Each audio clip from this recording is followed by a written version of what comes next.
Hey there. So isn't it something when you look at comic books now, who is maligned and attacked? I mean, you look at this stuff here, for example, and you look at a Jon Malin. Jon Malin is being told that he is guilty by association here because someone went out of their way to malign a bunch of individuals out there that buy comic books and to say, well, because you have a problem with professionalism, aka we want it and you're not acting like that, and we want better products. Well, we're hateful monsters, and hateful monsters, of course, get blamed for things that the industry wants to heap on you. Why do they want to heap that on your back? Well, it's simple. Because if they go out and they ruin the name of something, if they associate violence and on with it, then they try to derail the message. And the message there is that we don't think that people should be given a subpar product, and we don't think that people that are talking to you should literally go out of their way to make comic books something that they say is quote-unquote inclusive, and yet they do things like spread a message like white people need not apply, Nazis quote-unquote need not apply, and then when you get down to Nazis, of course, Nazis are simply people that buy comic books, but within that, they're buying comic books and they have their own opinions. I mean, it's okay these days. The good guys out there, for example, are the ones that come up with words like fascism, and they call bullying and vandalizing stores, and then they add on these things like white men claiming to be the underdog while 95% of media is still about them or morons, and so on. These are the representatives of industry that are going out and really attacking people. They're saying that things like comic books are a team effort, and well, comic books, they should be inclusive. Isn't that something? When you get down to it, the guilt by association, it transpires from things like that. And literally, people argue against the very idea that everybody is okay to be invited to the table, because the I'm not colorblind talk, let's all get along, is usually easy to see when one is not from a minority group. So literally inviting everyone to the table, that's bad. But on the other side of that, we're going to endorse this, where this is exactly the opposite of it. This is really what comic books is these days, too. You have a group of people out there that are gatekeeping, and when you see this gatekeeping and you see the prominence of it, you see this message thrown out there over and over again from old white guys like Jerry Conway, from other old white guys like Kurt Busiek, to older white guys like Eric Larson, to older white guys like Dan Slott, and older white guys like Mark Wade. Wait a minute, I think something really weird happened within that. I seem to think that the people that have been maligning you, they're not simply people of color, and they're not simply people out there that represent different identities. It seems like everyone likes to pile on and give their opinion because the state of comics is in disarray. Then again, bad guying someone, it's pretty easy. I mean, we were looking at Jon Malin here. Now, Jon Malin, it's very interesting to look at exactly how people have talked about him and how the message has gone from something like, you can see it here, where basically they say that Rob Liefeld is God and Jon Malin is a prophet, co-signed here. That was actually a message that had been thrown out there and endorsed, to something like, well, let's pile on to that guy because that guy there, well, he's bad. Not only is he bad, but when he again talked about things like inclusion, when he said that everyone is able to sit down at the table and talk about things, and if we don't sit down, well, it hurts everyone on a book. Well, just a month later, when you're talking about something, you have to basically malign the guy and make him a Nazi, because that, it can't be welcome. I mean, look at this guy talking about the horrible thing, like people shouldn't go out of their way to silence people, to see ideologues rising and to weaponize hate, racism and socialism. And you know that message too. I mean, we literally see examples of that wherein racism is weaponized. I mean, we see so many examples of this. I could pull up examples all day long. In fact, there are many and many of them buried within video after video. I mean, people like Gabby Rivera, for example, went out there and literally talked about how white people are terrible, mixed race relationships, that's terrible, and so on. Something where I were to put out in the ether that people would want my head, and they would definitely want my job. But from that person, it's okay, because it's amazing, again, when you get down to that and you look at that message, and then this message, it's literally spun into something insane when you get down to it. I mean, there's an insanity to what is thrown out with this article. I literally want to show people this again. I want to keep this in people's minds. I want it to be fresh, because you've got to understand the people that are out there that are spinning this rhetoric too. Take the spin for this, for example. Now, this is Alex DeCampi again. The reason I return to this, number one, it showcases Alex DeCampi's mindset and how they can go out and attack pretty much anyone. It doesn't matter if you're white, black, or on. You're going to remove agency, because only Alex DeCampi gets to decide whether or not you get to keep that. On this too, Rich Johnston decides he's going to spin this a certain way. He decides that even without reading this, he already knows that Alex DeCampi is above board and what this really entails. Very interesting too. He also not only does that, but apparently he finds it and reads it within seconds of me mentioning it, and then tries to basically shield that out. It's very interesting to see. We'll look at that too. So here, if you've never seen this, Alex DeCampi is talking about being targeted by alt-right comic trolls. You know, essentially, you have a problem with anything that's going on in comics. Well, F you. You don't get to talk about that because you're a troll. You're not allowed to critique or criticize, and that's really why people walk away from this, because this Twitter, Tumblr rhetoric here, this is not suited to real life. No other industry would approach you this way. Then, you know, they're talking about not only DNC within this, but you can see Ethan Van Sciver. He was one of the people that they love to throw shade at. They would do it all the time. They're literally talking about Twitter blockchaining anyone that follows him. And they talk about, too, within this, the guy we were talking about before, at King Impulse, you know, he literally talks about the thought crime of following people like Ethan Van Sciver. And if pros were doing that, well, you know, they're complicit within that because they know better. That's the kind of value judgments you get. But this goes value judgment on and actually removes agency. You see the kinds of troll talk. First, you get the combative answer me now trolls, and then we go to the blackface trolls. Right after that, we go to the you're racist trolls, which is very interesting considering what came from it right before it. I mean, the blackface trolls, you don't meet enough criteria. Say you have 5 followers. Oh, you have a new account, but you said that you're black, queer, or Latino. Well, this white lady here, she gets to decide exactly who you are. And the white thing, it doesn't really matter within that, but I know that if a white person on the other side of that ever said anything remotely resembling this, that these people would go insane.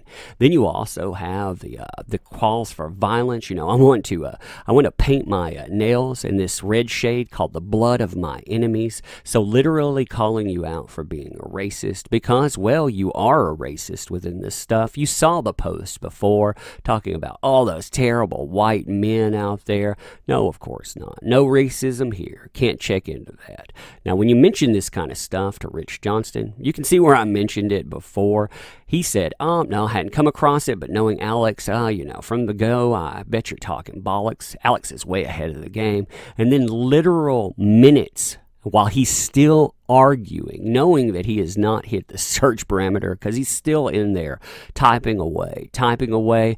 He comes back and says, oh yeah, I read what she wrote. Oh, that's all good. It's all good there because, it's like I have some kind of magic power. Well, you'd have to have a magic power to go out literally typing and at the same time pulling this stuff, disseminating the knowledge. But then again, that's an expectation of actual journalistic ethics, and this, it shows that that's not there.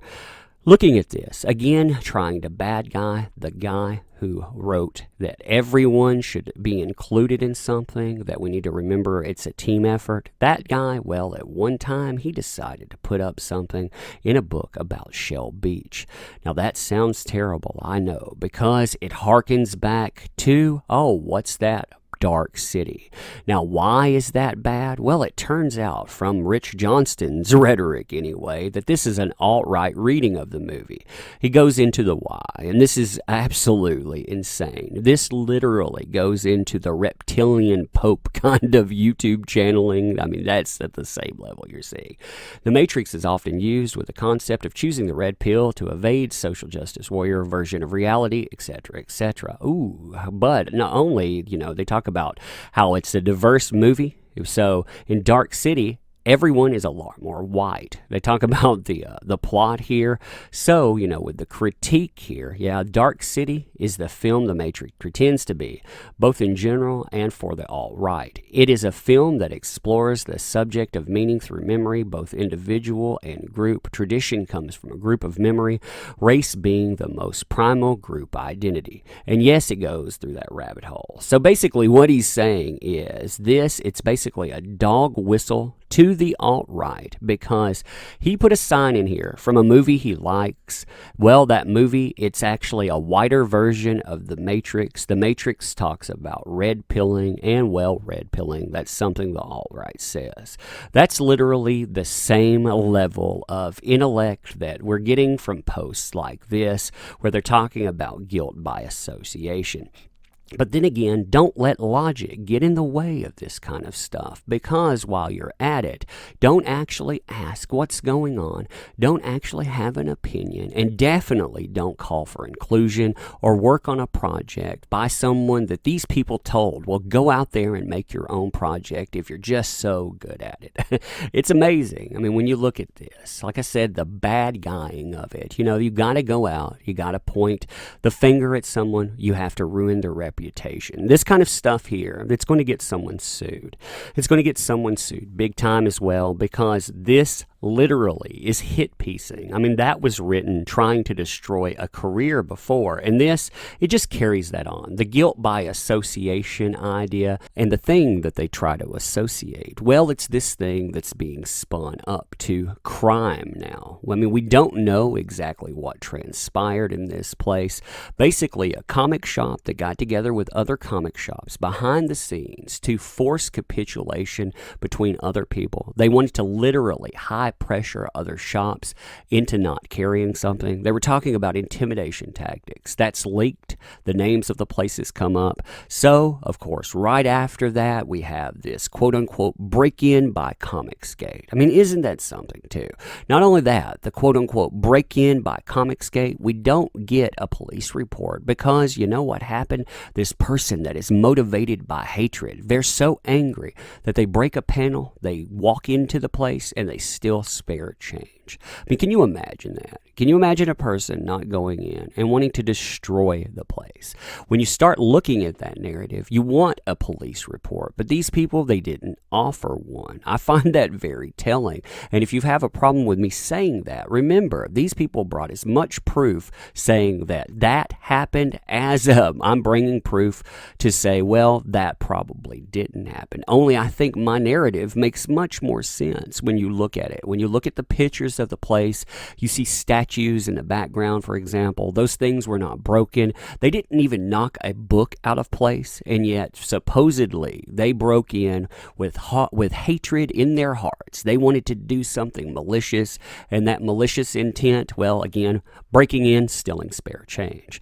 Now, Captain Cummings, too, had a very good video on that, talking about the area where the place was located and all that. I would express that people watch that, but the point of this is not to talk about that, but rather talk about the notion of associating that and associating other things with a name that you want to decry. Because really, that's what all of this has been about. Decrying the guy who at one time went out and said this. Now, in my opinion, this was not the thing that kicked everything off. This was just yet another stepping stool that showcased how terrible the guy was, because of course he let everyone talk.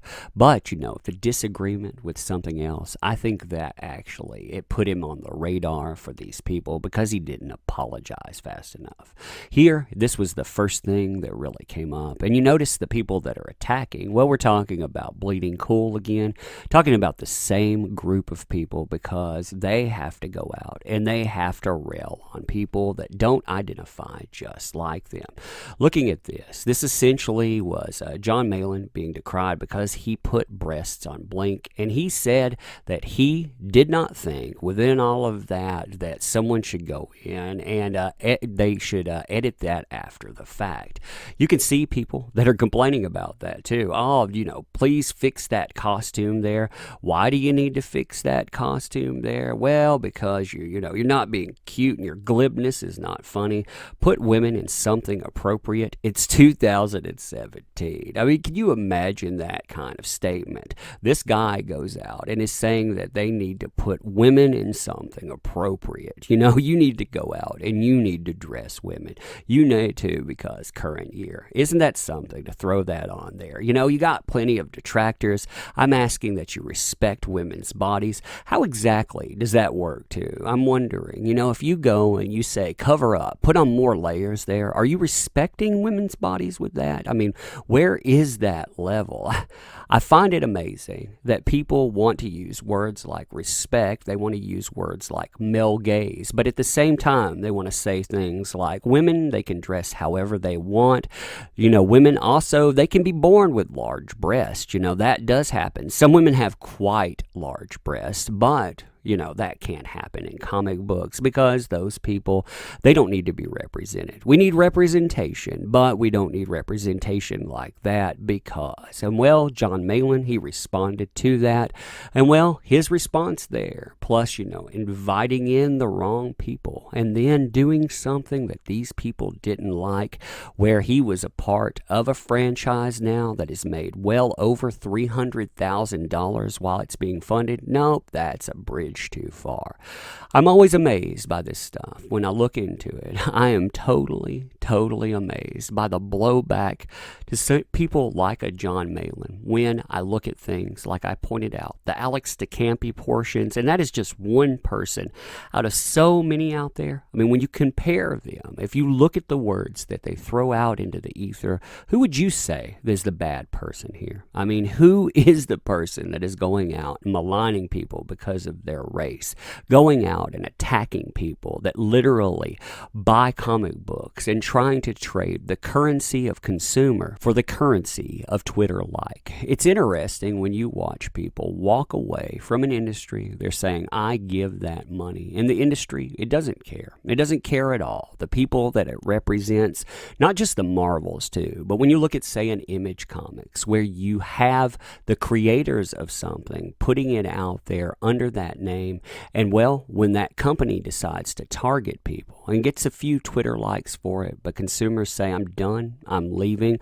no backlash, no nothing, but backlash against a guy that goes out and helps put out something that is not only a message that says everybody can read this, but puts out a book without a political message inside. They want to focus on one person there, but they want to extend that focus to the other people because the bully platform, it has to exist. Otherwise, if that bully platform didn't exist, you know what might happen? You might have people actually respecting comic consumers. And within that respect, you might actually have people being invited. We might actually have sales. We might see people that will invite people in to sit down and enjoy comics. They might come out of the woodwork. We might actually see a renaissance in comics, and we can't have that. We can't have that at all. No, we have to burn down the existing thing. We have to destroy LCSs. They have to be complicit in that too. They have to be part of that process. Otherwise, just like a Jon Malin, they have to be maligned. Anyhow, tell me what you think about this stuff. I mean, when you look at this, like I say, when you compare that and you look at the people that are reporting that and feeding this narrative that is very much leaking into the mainstream, these narratives there, they need to be challenged. I mean, they need to be, and the people need to be challenged within that. You need people backing you. Unfortunately, places like the Federalists now, who did back that, just say on May the 15th, they've come back on May the 18th, and they've decided to decry this as just some kind of trolling campaign. It's amazing when you get down to that, and I'm going to cover that article too. I will have something come up tomorrow. So looking at it, all of this stuff, it's quite crazy. But anyhow, tell me what you think.